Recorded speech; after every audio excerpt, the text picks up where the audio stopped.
आज मोहम्मद मुस्तफा सल्ले अला पैदा हुए आज मोहम्मद मुस्तफा सल्ले अला पैदा हुए आज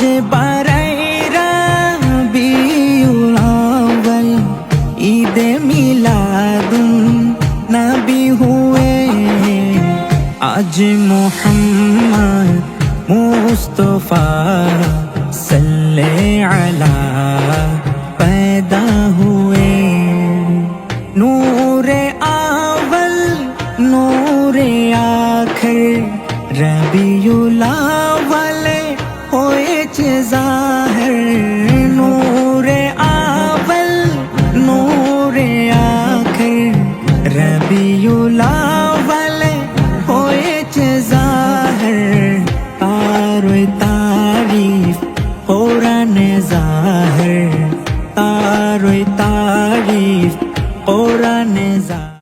পবিত্র 12 রবিউল আওয়াল প্রিয় নবী হযরত মুহাম্মদ সাল্লাল্লাহু আলাইহি ওয়াসাল্লামের আগমন উপলক্ষে সাতগাছিয়া দরবার শরীফের আধ্যাত্মিক সুফি সংগঠন জমিয়তে মুহিব্বানে সুলতানপুরি বাংলাদেশ কেন্দ্রীয় পরিষদের ব্যবস্থাপনায় ও শাহানশাহ সৈয়দ মতিউর রহমান হযরতের পাগলা মিয়া সুলতানপুরি ট্রাস্টের সার্বিক সহযোগিতায় এক বৃহত্তর জশ্নে জুলুস ও ঈদে মিলাদুন্নবী সাল্লাল্লাহু আলাইহি ওয়াসাল্লাম মাহফিল 2024 অনুষ্ঠিত হয়।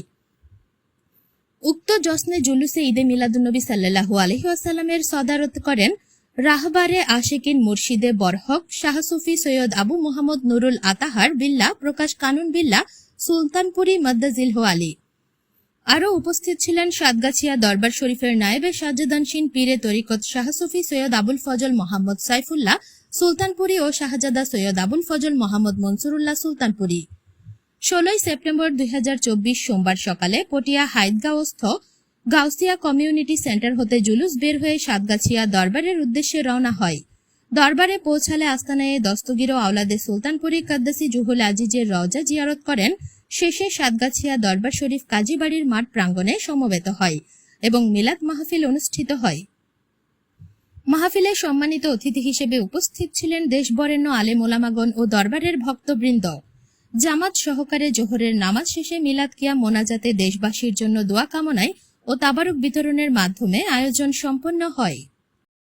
তুমি খেয়ে আজকে আমাদের খেয়ে দরবারে বলে আমরা দরবারে আসি বলে আমরা তাসাউফকে মানি বলে আমরা পীর মুর্শিদকে মানি বলে আমাদেরকে মাজার পূজারি বলার তুমি খেয়ে তোমার তো সে অধিকার কেউ নেই। তুমি কি শপথ করবে কেউ আমাদের মাইনানি? তোমার কাছ থেকে আমরা শপথ আশা করি না। তুমি নিজে আটকে যাবে। তুমি কিভাবে শপথ করবে? শপথ করবেন লিল্লাহি ইজ্জতে ওয়া রাসূলিহি ওয়াল মুমিনিন ঈমানদারগণ হাফেজ হুফাজে কেরামগণ মুহাদ্দিসিনে কেরামগণ হক্কানি রব্বানি পীর মুর্শিদগণ কালকে আমাদের ময়দানে আমাদের সাবিল করেন। এই সম্বোধন শুধু পার্থক্য এতটুকু, আমার আল্লাহ বলেছেন যার কাছে যে অন্তরের মধ্যে নবীর প্রেম নাই সে অন্তর্মিত। আর আবার আল্লাহ নবী বলেছেন যার কলবের মধ্যে আমার রবির যত রূহ নেই সে ব্যক্তিমিত। নবী আল্লাহর পরিচয় করে দিয়েছেন, আল্লাহ আমার নবীর পরিচয় করে দিয়েছেন। হাদিসে পাকের মধ্যে আমরা সে বিষয়টা দেখি। বিশেষ করে যাদের অন্তরের মধ্যে ঈমান আছে, যারা মুসলমান দাবি করে, যারা ঈমানদার দাবি করে, তাদের কাছে আজকে এই 12 রবিউল আউয়াল শরীফ আমাদের কাছে অত্যন্ত মর্যাদাবান, অত্যন্ত